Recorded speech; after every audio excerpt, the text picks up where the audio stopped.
Primetime local news, serving the Lakeland and Midwest regions.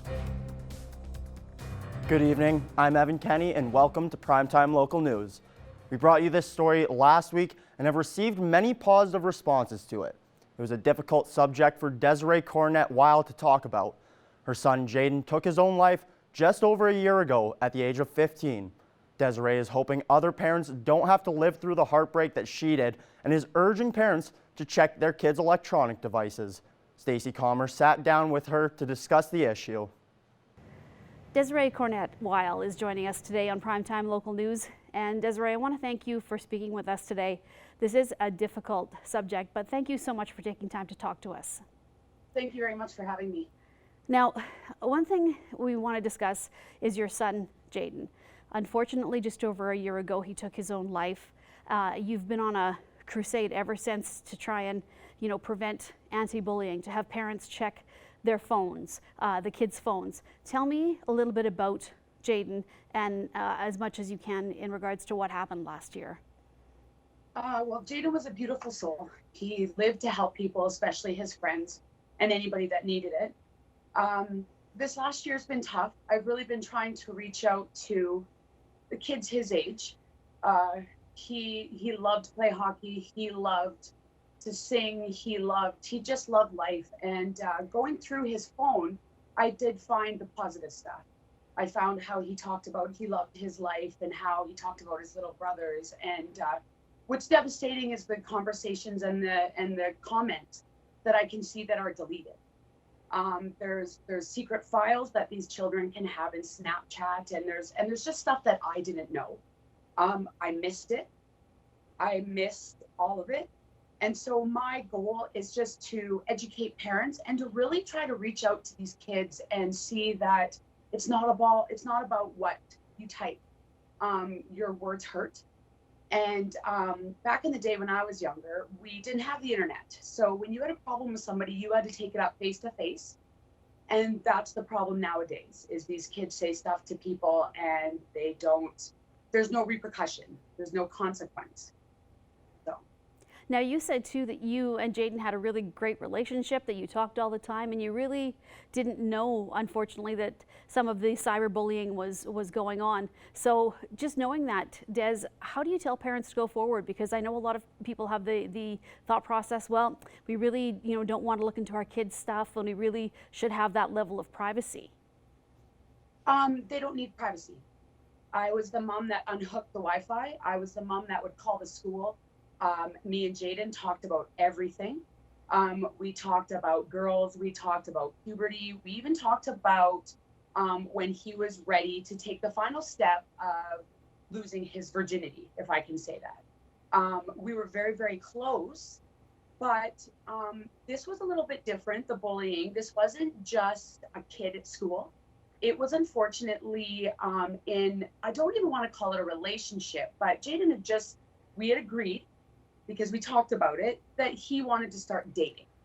And so he had gone through a girlfriend, and then, teenage stuff happens and there was a new relationship, and I had a gut feeling about it. And not because I didn't know the individual, right? But I just, us parents really have to trust our gut, and you have to hover, and you have to check their phones, and you need to remember that things are deletable. If you're paying their bill, they don't need privacy. I believe now that, I took Jaden's phone away, and I took the iPads away, and I took the video games away, but they still can get to each other. There's Wi-Fi on devices that you don't think are usable anymore. I missed it. I'm just trying to open up parents' eyes. And not that I think I'm better than anyone by any means, but just that there's so much more. The internet is like a secret world that we have no idea. Because being someone who didn't grow up with the internet, I seriously didn't understand what the capabilities of the internet are. And now it's a scary, scary world out there. There's predators, and there's private groups, and they hide stuff. So I really honestly believe that we need to hover. We need to call the school. We need to get involved with their friends again. We need to be the hover parents because I missed it. Friends stopped coming around. Jaden was very stressed out. I missed it. And now, Desiree, obviously, I know it's tough, and you do blame yourself, which is unfortunate because there are so many different circumstances here. I know Jaden had a lot of friends, and I still see that like on your Facebook page, and just through friends of his that I am in contact with, and they all still support you. And you had the vigil last week, and they supported that. How important is that to still have his friend circle supporting you and your family? I love it. He was 15 when he passed away, and he had only been 15 for exactly 1 month. And so I don't have the ability to teach him how to drive. I don't have the ability to give him a hug anymore. I don't get to see him come up the stairs and ask for something to eat. I don't get to see the excitement in his brothers' faces when they get to play with that older crowd. So when the boy across the street comes over and asks them to play basketball, he was a friend of Jaden's. Jaden's his middle brother he calls Jaden's little girlfriends his girlfriend, and they come over and they play with the boys and they interact with him. So to me, it's very important because his brothers are not going to remember him very well, and they're not going to have that bond with the older crowd. So the fact that his friends still come around and they support me and they talk about Jaden and the real friends, not the ones that wanted to be friends because of who he was, but the ones that helped him and that supported him and that tried to be there when this all started. It's really important that they come around still because I need to keep Jaden's memory alive, especially for his little brothers. And so, Desiree, what are you doing going forward now as far as the advocacy, the education, anything you can do to help out other parents who may not realize the situation that their children is in? What is your plan going forward? I'm just starting to get my feet back under me. It's been a very hard year. But my plan going forward is I would definitely, I'm not sure if I want to start a foundation or like just a legacy. I still have Jaden's bank account, so I have been putting money in there because I want to talk to children. I'm even thinking that once I can get a platform, I would like to have an adult night. And I just need to educate on the things that I miss. Life gets really busy. And so I just don't ever want this to happen to anybody else. And I know that's important on a global scale and very difficult, but it's just so devastating. And so I want to reach the children. I'm self-employed, so I talk to teenagers and I educate parents that come in, and I don't want the negative going forward. I need Jaden's name to live in the positive light and to help educate people going forward and to let kids know that they do have a voice. Self-esteem is a big thing, and if you don't feel comfortable speaking, there's places that kids can go. Our doors are always open. Our parents are there to listen. And I know there's rules and your parents get mad at you, but your parents are your number one advocates. And if you don't feel that you can go to your parent, go to another adult, go to a school counselor. So in going forward, I just want to keep Jaden's memory alive because Jaden loved to help people. And so I will live to help people and to help these kids and to give them a voice and just to help them with the self-esteem to speak up. Well, Desiree, thank you so much for joining us today. I really appreciate you talking to us. This is a very difficult subject. For now, Des, if anybody wants to get in touch with you, if you would like to maybe come out and speak to a group, that sort of thing, what is the best way to do that?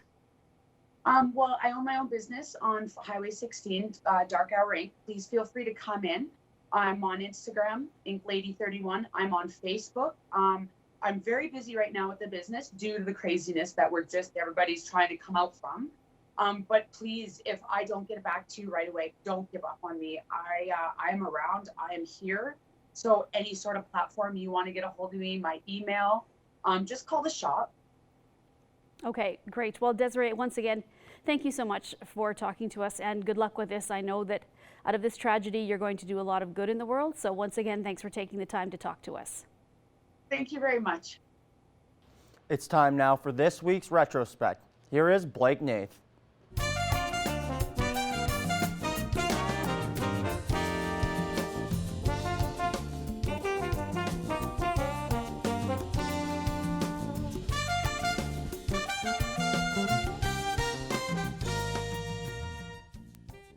This week in retrospect, in '95, the Lloydminster Gun Club gets locked and loaded for a national shooting competition. For Brian Shepard, this weekend marks his chance to defend his national championship as the Border City shooter takes aim on another title. I would like to be a repeat performance on the doubles competition.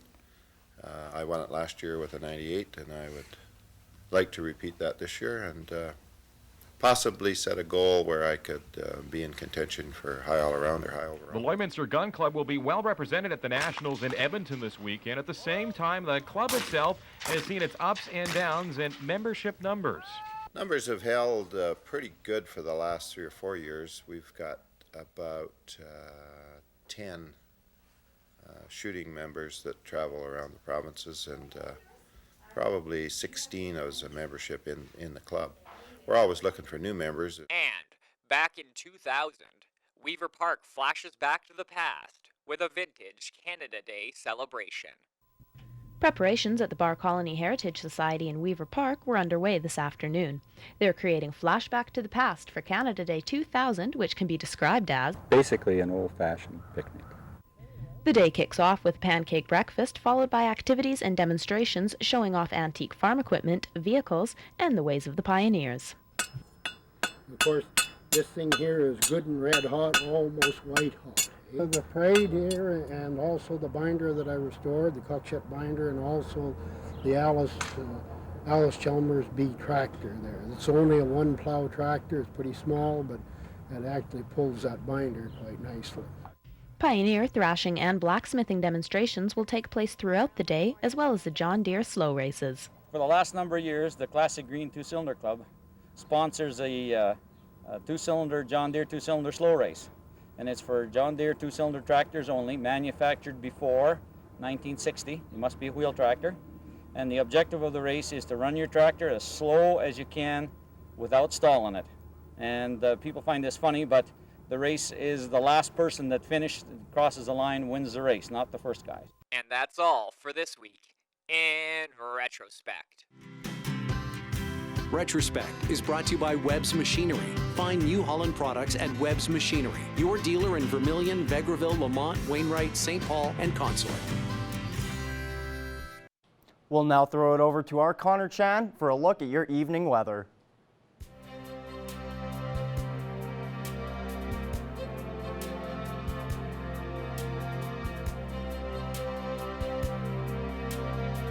All right, thanks very much, Evan. Taking a look at current temperatures right now, 20 degrees right now. We've had a fairly clear, sunny day for the most part. We start to see some cloud coverage coming in, so 20 degrees right now with a decent humidity right now. We're still over that 30% for humidity. Pretty light winds, though, for the most part. Let's take a look at some other temperatures in the area right now. 19 out in Vermilion and Vegreville and Edmonton. 20 degrees right now in St. Paul and Bonnyville. 21 for Cold Lake, Lac La Biche, and Pierceland. 24 degrees down in Provo, 29 degrees in Macleod. 22 for Maidstone. 25 in North Battleford, and 22 in Meadow Lake, St. Walburg, 24 for Green Lake, and 20 degrees for Isle La Crosse. Now, of course, we are going to see some showers throughout the rest of the week, as we'll showcase in just a little bit here, but we are going to see possibly maybe heading into Canada Day, a very high chance of rain with over 55% chance is what we could be expecting. So here's a look at what we could see in North Battleford overnight. We could see some showers. It could go into 18 degrees tomorrow with the daytime high. We could see some more showers potentially in that North Battleford regions. Overnight in Cold Lake, some showers. Also, the trend is continuing here. So 12 degrees overnight with 19 degrees tomorrow for their daytime high. And for us here in Lloydminster, we could see some showers as well. We also could see some showers heading into Tuesday as well, with also a daytime high of 16 degrees. So here is a look at some overnight temperatures around parts of our region here. Lots of showers expected here. So Meadow Lake will sit 13 degrees overnight with some showers. Isle La Crosse with some little calmer calmer weather, with a high of 14 degrees. 12 degrees in Pierceland with some showers. Unity also at 14 with some cloud coverage. Merriam sitting at 12 degrees and Wainwright sitting at 13. Provost also sitting at 13 and Bonnyville sitting at 12 degrees overnight. For us here in Lloydminster, usually averaging around 22 degrees, is our average daytime high, and averaging around 11 degrees, for our daytime low. But that is a look at your weather so far. We're going to have more weather and also more local news here coming up in just a little bit.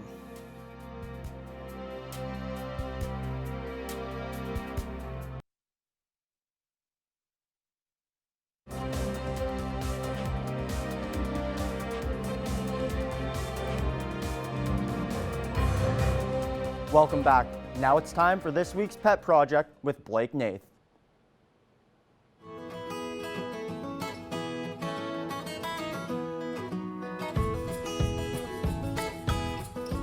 Welcome everybody. It's time once again for our pet project this week. I'm joined with Becca Lawrence from the Lloydminster and District SPCA. Becca, how are you doing today?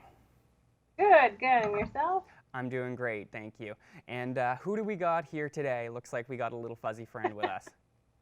Yeah, Posey, who decided to lay down here. She's with us today, and she's about a year and a half old, maybe shepherd cross. She's a little bit of everything, I think. That's wonderful. And so how are you guys doing for dogs? Is she a new addition, or has she been there for a little while? She's been here for probably about a month.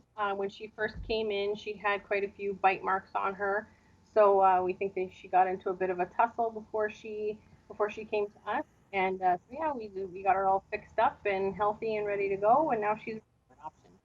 Well, that's good to hear. And how is she as far as personality-wise, temperament? Like, is she seems to be a little shy. She went and hid off camera from us. Is she generally a bit of a shyer dog? No, she's normally pretty good.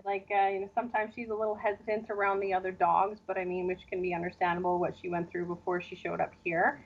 But yeah, otherwise, she's pretty ready for people to come and give her some love and attention, and she's always the first one at the front of her kennel to come say hi.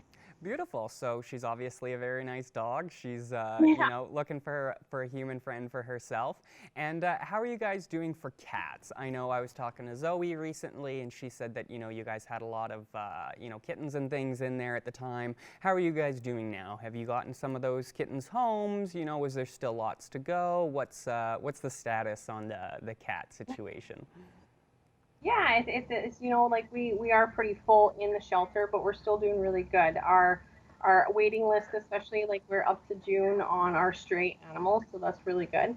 And then we're catching up slowly with our surrendered animals as well too.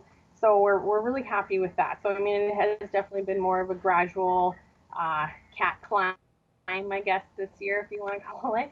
And but yeah, I mean, we still do have quite a bit of kittens. A few of them are in our foster homes right now until they're big enough and old enough to go for their surgeries. And but yeah, I mean, as of right now, we're really keeping up with everything that needs to get spayed neutered right now. Well, that's good to hear. And last week I got to meet a rabbit on the show, and Zoe again had mentioned that you guys had several rabbits at the SPCA and that they were looking for homes. Do you guys still have some of them around, or what's the story there? Yeah, we still have our two adults that are ready to go, and we have a few little baby bunnies that are in foster right now. We can't spay neuter them until they're a little bit older, so we have to wait for that. But yeah, so they'll be in our care for a little while longer. And then, but yeah, the adult rabbits, we're hoping we can take them either to PetSmart or post them and get them noticed a little bit more to find them homes soon too. Oh, well, that's exciting. We've been talking about, recently how difficult it's been to raise funds for some of the nonprofits in town, just with the fact that, you can't really have people in for a fundraiser right now with the, limits on numbers and things like that. But obviously the SPCA still needs donations. It's a nonprofit. So, if people wanted to help out, which obviously they do, how could they go about doing that, Becca? Yeah. Yeah, like you said, it is definitely a need right now. We're not bringing in as much. We're always at our summer fundraisers right now, so it's kind of sad that we're not at those. But you know, like on Canada Helps, like on our website, you can donate right through there if you don't want to come, you know, in contact kind of thing, which is great. But, you know, you can also set an appointment with us here at the shelter, and we will get you in and out as soon as you can as well too. And yeah, like we're accepting all types of donations, you know, check, cash, or like I said, over Canada Help. Beautiful. Well, thank you so much once again for speaking with us this week, Becca. And we look forward to speaking with you again soon. And hopefully we can get Posey here a forever home. And yes, thank you so much for everything once again, Becca. Yeah, thanks for always having us. Take care.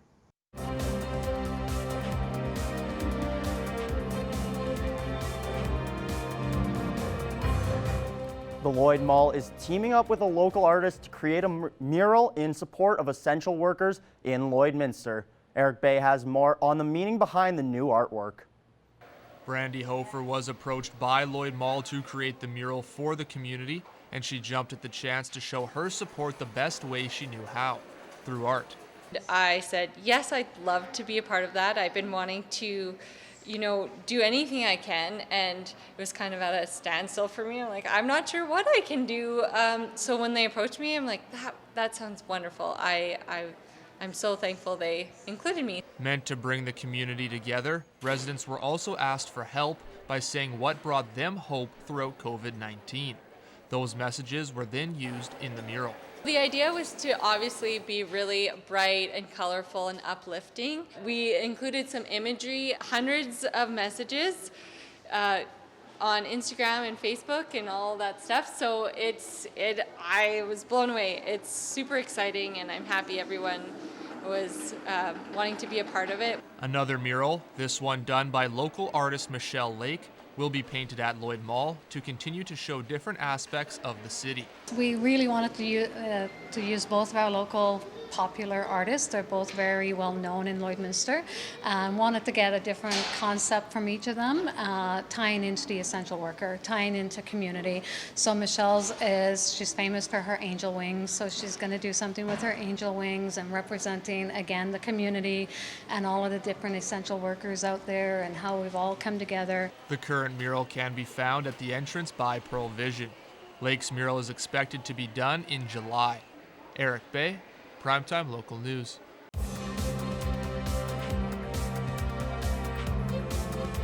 The Hockey Hall of Fame announced their 2020 inductees last Wednesday.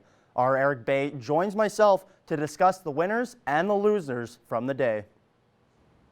The middle of last week, the Hockey Hall of Fame announced its 2020 inductees. Here joining me to talk about them today is our Eric Bay. Eric, thanks for taking this time. Hey, no problem. Thank you for having me.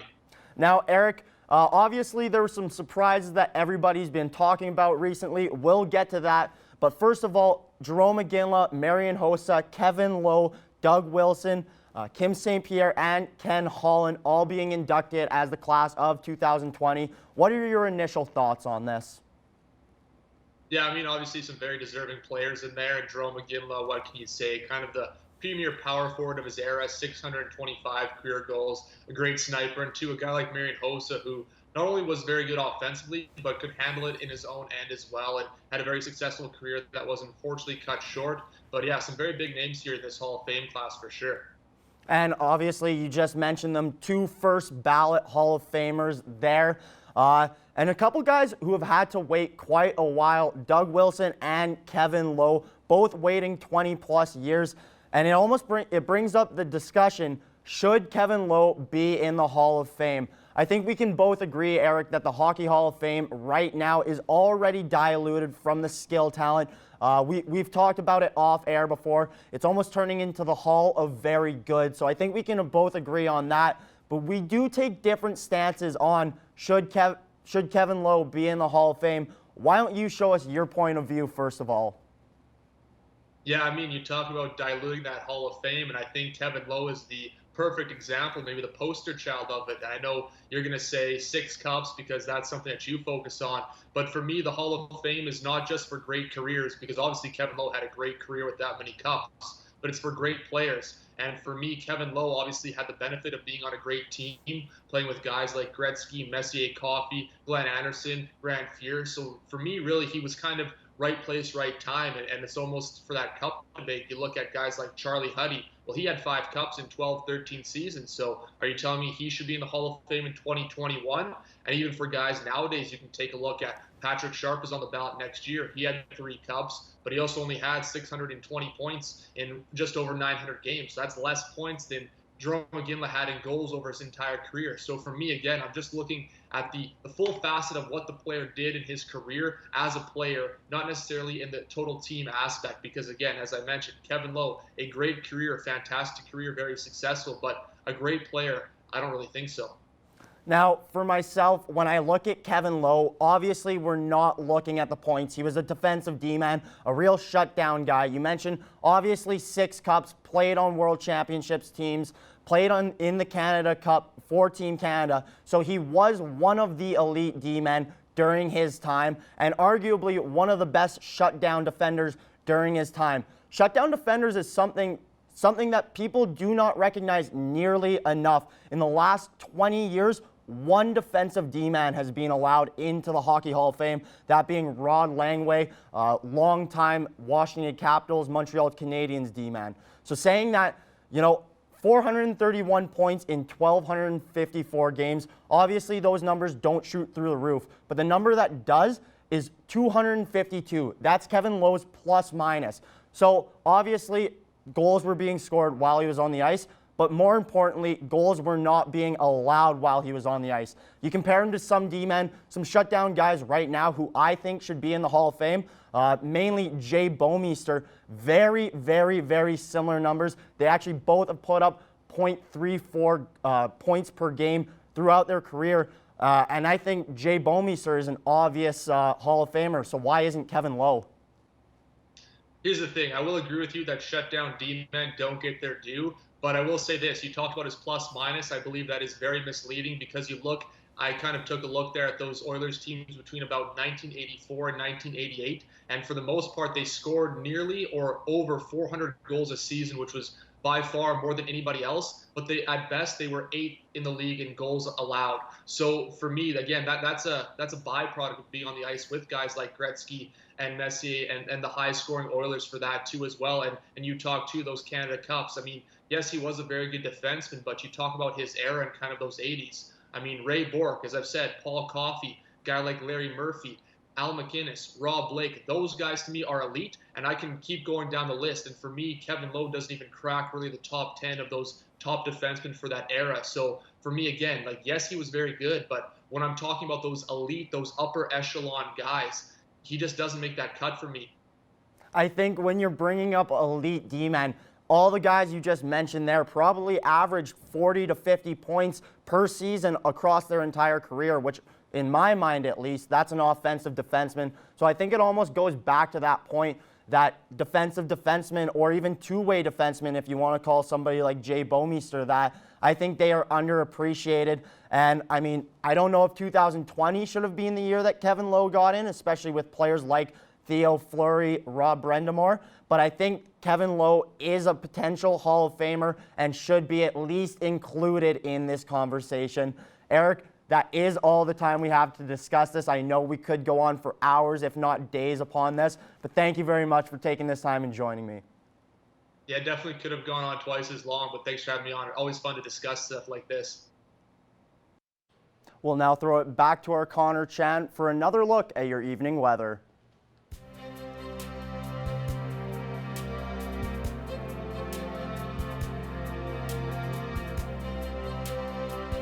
All right, thanks very much, Evan. Taking a look at some temperatures right now, once again here for us here in Lloydminster, still sitting in that 20-degree mark there. Also sitting at 20-degree mark is Edmonton right now. Edson sitting at 19 degrees, 15 out in Rocky Mountain House, 16 degrees for Red Deer, and we see 22 degrees a little bit up in the northern areas in Cold Lake, Whitecourt, and in Athabasca as well. As we go into the Saskatchewan areas right now, 22 in Melfort, 25 for North Battleford and in Saskatoon, 19 degrees for Prince Albert, 21 degrees up for Meadow Lake. As we take a look at at some temperatures in the further north, 21 in La Loche and Buffalo Narrows, 22 for La Ronge and 25 for Flin Flon, 20 out in South End, 22 for Stony Rapids, Uranium City and Wollaston Lake, 20 degrees in Peace River, 21 for Grand Prairie, 19 in Slave Lake right now, and 23 degrees in Fort McMurray and 22 for Fort Chipeway there.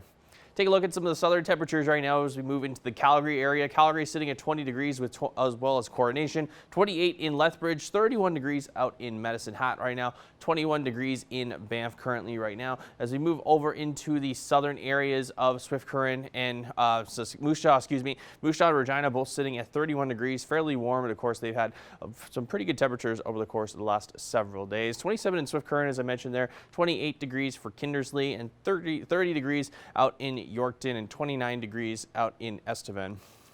Now, as we take a look at some temperatures across the country here, fairly similar to what we saw the last couple of days. Everyone seems to have a lot of cloud coverage. Winnipeg has some sun there at a high of 28 degrees right now, 23 in Quebec City for right now, 28 in Toronto, 23 in St. John's right now, and 25 in Halifax. So pretty warm, even temperatures there in the Maritimes right now. As we move out into the west area, 20 degrees in Edmonton as they've seen some cloud coverage and some rain over the course of the last several days.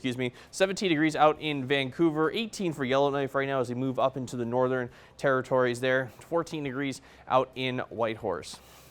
Now, as we take a look at some temperatures for tomorrow here, just to wrap things up on this weather segment here, 16 degrees will be around the daytime high that we could possibly see as it gets a little cooler, because we are expecting some showers over the course of the next several days, even into Canada today, possibly with at least a 60% chance or higher for some showers, and that could be the same result for Wednesday. So 16 degrees in the Vermilion, Vegreville area as well, 17 for Edmonton and Lac La Biche, 19 up north in Bonnyville, Cold Lake, and Pierceland. As we move over into the Saskatchewan areas there, 19 degrees in Macklin, 18 degrees in North Battleford, 17 in both Wainwright and in Maidstone, along with St. Walburg for tomorrow, 19 degrees for Meadow Lake, 18 in Green Lake tomorrow, and 21 degrees in Isle of Cross. So we should see another fairly cloudy week ahead of us with a possibility of some showers in the later parts of the week, but we're going to take a quick commercial break. We'll have more primetime local news after the break.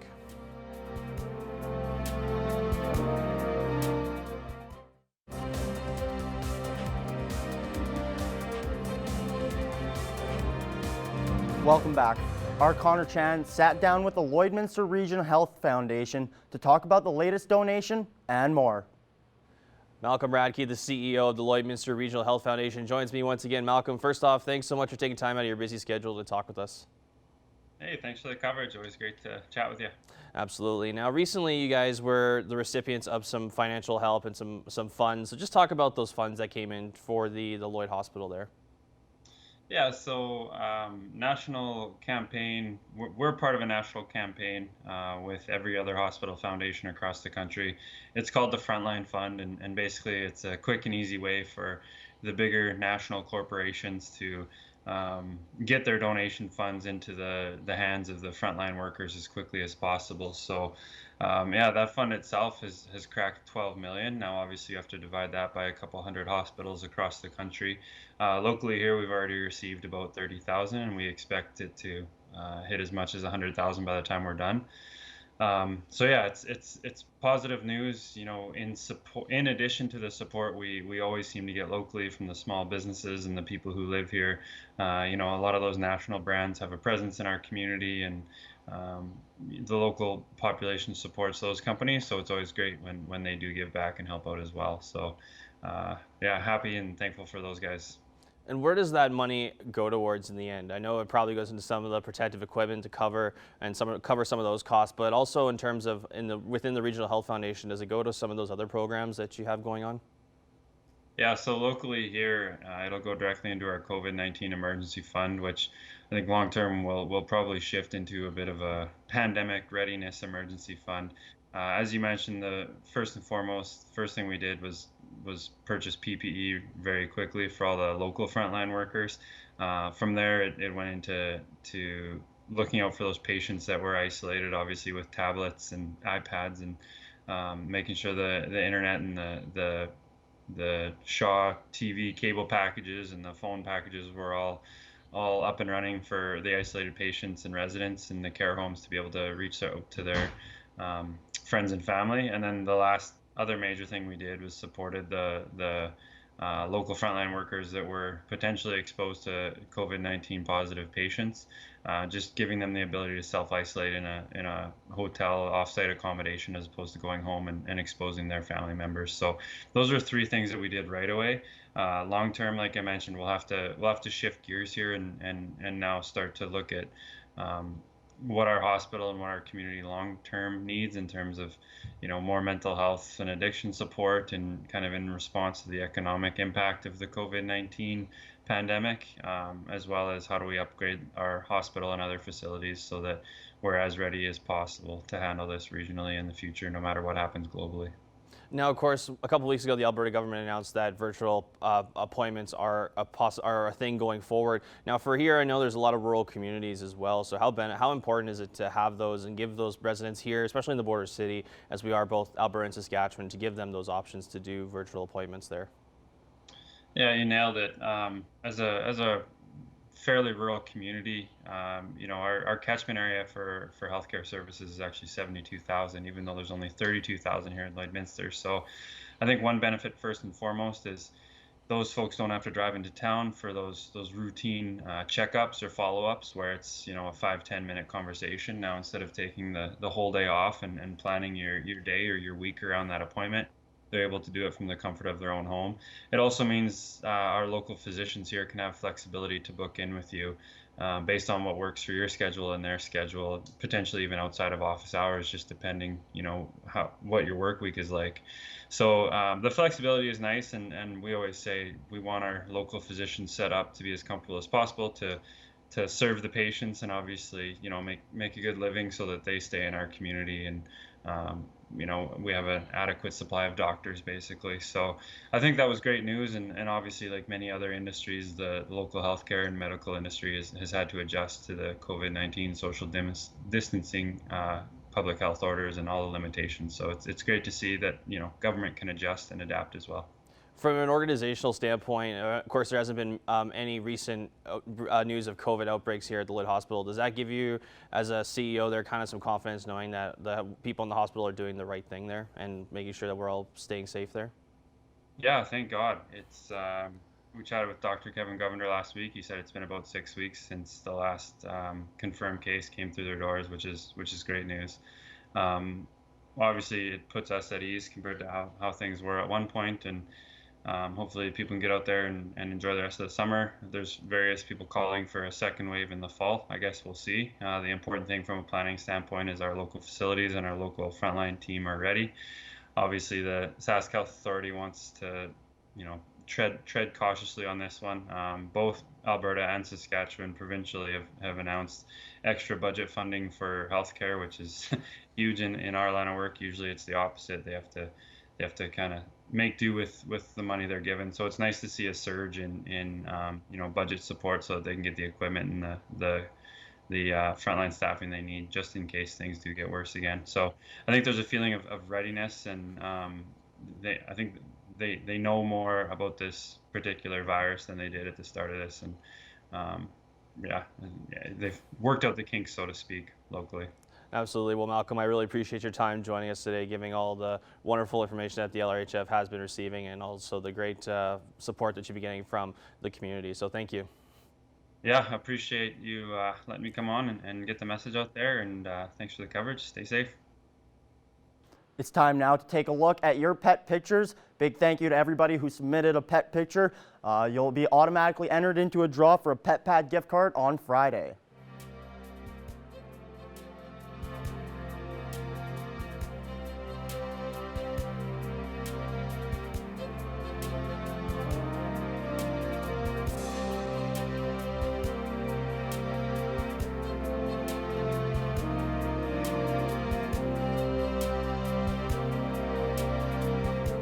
See your pets. Send photos of your pet and their name to our Facebook, Twitter, or Instagram to have them featured on Pet of the Day. Your name will be entered into a weekly draw for a gift certificate from the PetPad.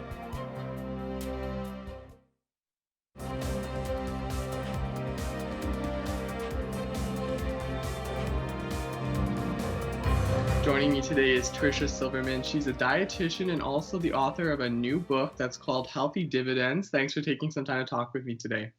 Thank you so much for having me. I'm very excited to be here.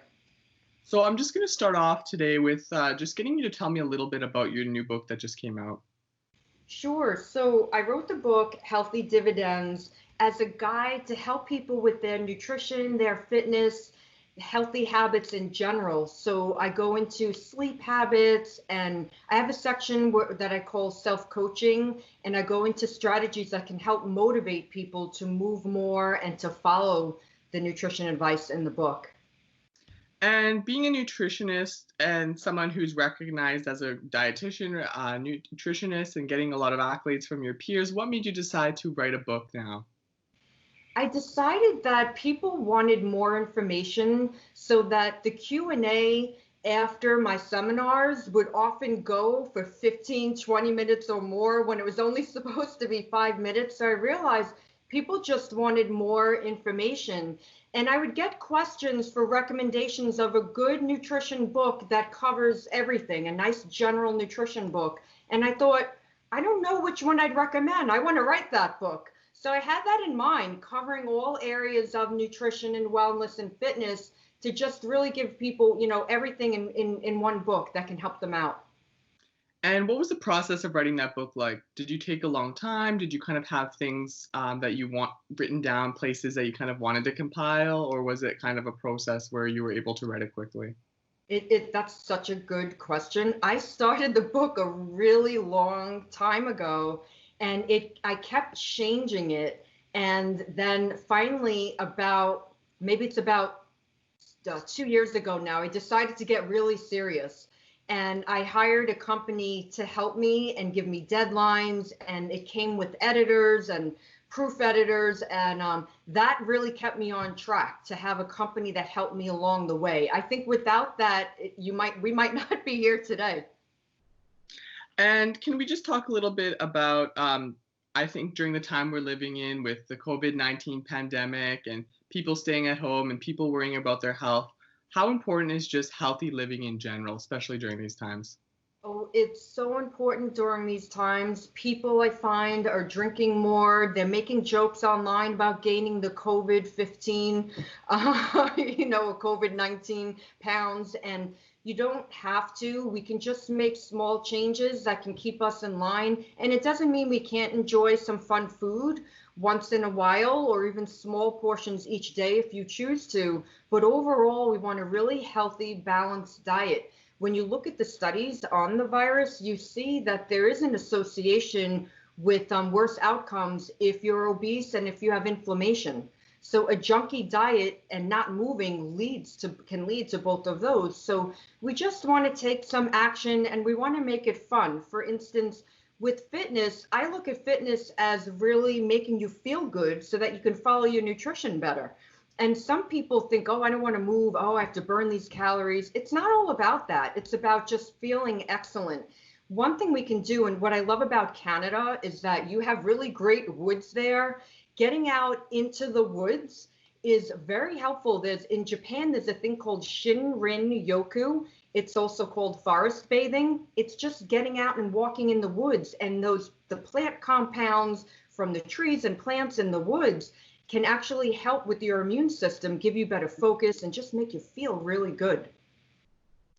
I was going to ask, when it comes to just food in our diet, what are some things that people should keep in mind? Maybe some things that they should try and include daily or weekly in their nutrition? Yes. So in my book, I have a healthy plate.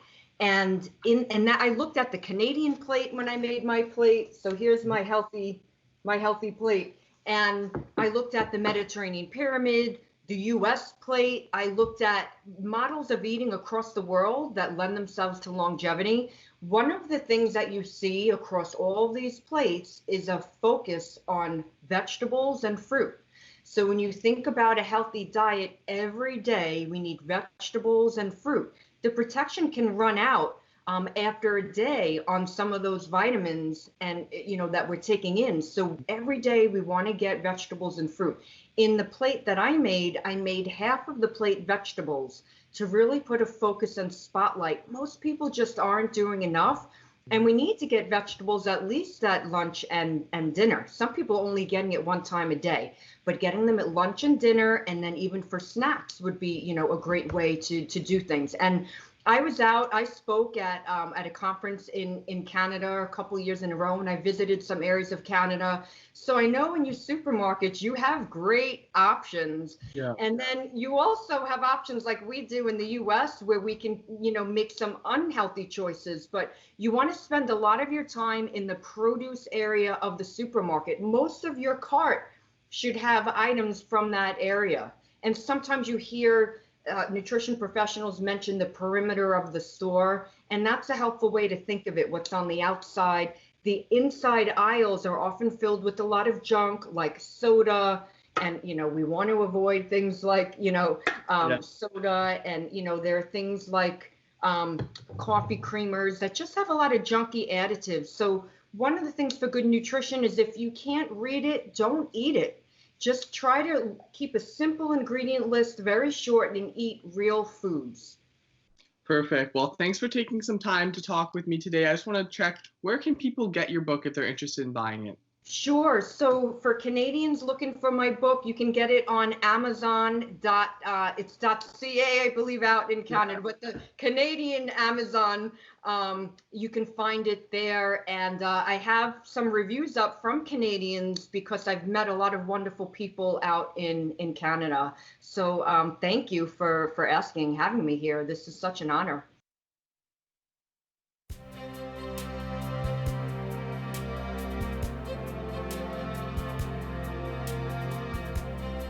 Welcome back, everybody. Taking a look at one last look here at your weather. We currently are still sitting at 19 degrees right now. 20 degrees out in Edmonton and in Meadow Lake. Over out east, North Battleford sitting at 25 degrees. 25 also in Saskatoon, with 19 degrees in Prince Albert. At 19 degrees also for Edson, and 22 degrees up in Cold Lake and Athabasca right now. 21 for Whitecourt, and 15 in Rocky Mountain House and in Red Deer. Now, as we take a look at tomorrow, 16 degrees will be our daytime high in Vermilion, Lloydminster, and Vegreville. 17 in Marwayne and St. Walburg and Maidstone. 18 degrees for North Battleford and Provost tomorrow, 17 in Lac La Biche and Edmonton, 19 up north in Bonnyville, Cold Lake, and Pierceland, along with St. Walburg. So we should have a fairly nice day for the most part, with some cloud coverage still expected, and possibly some showers later on into the week as well. We usually average around 22 degrees for our daytime high, and averaging usually 11 for our daytime lows. We could see some rain possibly on Canada today as well, as we are expected to be at least 56% chance of some showers as well. So just be on the lookout for that if you are planning to celebrate our country's birthday outside.